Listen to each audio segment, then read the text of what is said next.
వాట్సాప్లో మీకు ఏదైనా అన్నోన్ సోర్స్ నుంచి ఫైల్స్ కానీ వీడియోస్ కానీ ఏమైనా వస్తే ఓపెన్ చేయకండి. ముఖ్యంగా .exe అనే ఒక ఎక్స్టెన్షన్ ఉంటుంది, దాన్ని అయితే ఓపెన్ చేయకండి. అండ్ ఇంకో వైరస్ కూడా సైబర్ అటాక్ అయితే జరుగుతుంది, అది డాన్స్ ఆఫ్ హిలేరీ అనే ఒక వైరస్ తోటి స్ప్రెడ్ అవుతుంది. సో ఏమవుతుందంటే అది మీరు క్లిక్ చేసిన వెంబడే మీ డేటా అనేది అంటే బ్యాక్గ్రౌండ్లో ఆ వైరస్ అనేది ఇన్స్టాల్ అవుతుంది అండ్ మీ డేటా అయితే మీరు కోల్పోతారు.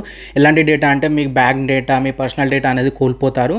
సో ఆ క్లిక్స్ అయితే చేయకండి. అందులోనే కాదు, మీరు జాబ్ ఇంటర్వ్యూస్ అని ఈమెయిల్లో మెసేజ్ వచ్చిన ఈమెయిల్లో అయినా కానీ జీమెయిల్లో అయినా కానీ ఇలాంటి మెసేజెస్ అయితే ఓపెన్ చేయకండి. ఇది ఒక హై అలర్ట్ టైం. ఇలాంటి టైంలోనే మనం కూడా చాలా జాగ్రత్తగా ఉండాలి.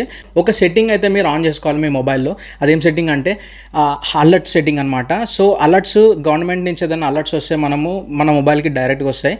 సో ఆ అలర్ట్స్ అయితే ఆన్ చేసుకోవాలి. ఆండ్రాయిడ్ మొబైల్లో ఎలా ఆన్ చేసుకోవాలంటే ఫస్ట్లీ సెట్టింగ్స్ ఓపెన్ చేయండి. అదే సెట్టింగ్స్లో మీకు సేఫ్టీ అండ్ ఎమర్జెన్సీ ఉంటుంది. సేఫ్టీ అండ్ ఎమర్జెన్సీ క్లిక్ చేసిన తర్వాత మొత్తం స్క్రోల్ డౌన్ చేస్తే వైర్లెస్ ఎమర్జెన్సీ అలర్ట్స్ అని ఉంటుందన్నమాట.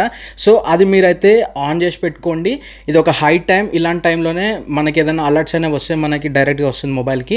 అండ్ ఒకవేళ మీరు ఐఫోన్ యూజ్ చేస్తే ఐఫోన్లో కూడా, నా దగ్గర ప్రజెంట్ ఐఫోన్ లేదు బట్ నేను సెట్టింగ్స్ చెప్తాను, ఫాలో అవ్వండి. సెట్టింగ్స్ ఓపెన్ చేయండి. సెట్టింగ్స్ ఓపెన్ చేసి నోటిఫికేషన్ సెట్టింగ్స్లోకి వెళ్తే అందులో మొత్తం స్క్రోల్ డౌన్ చేస్తే గవర్నమెంట్ అలర్ట్స్ అని ఉంటుంది, దాని కింద టెస్ట్ అలర్ట్స్ అని ఉంటుంది, దాన్ని అయితే ఆన్ చేసి పెట్టుకోండి.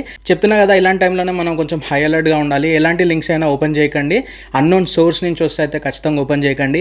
అండ్ ఈ అలర్ట్స్ అయితే ఆన్ చేసి పెట్టుకోండి.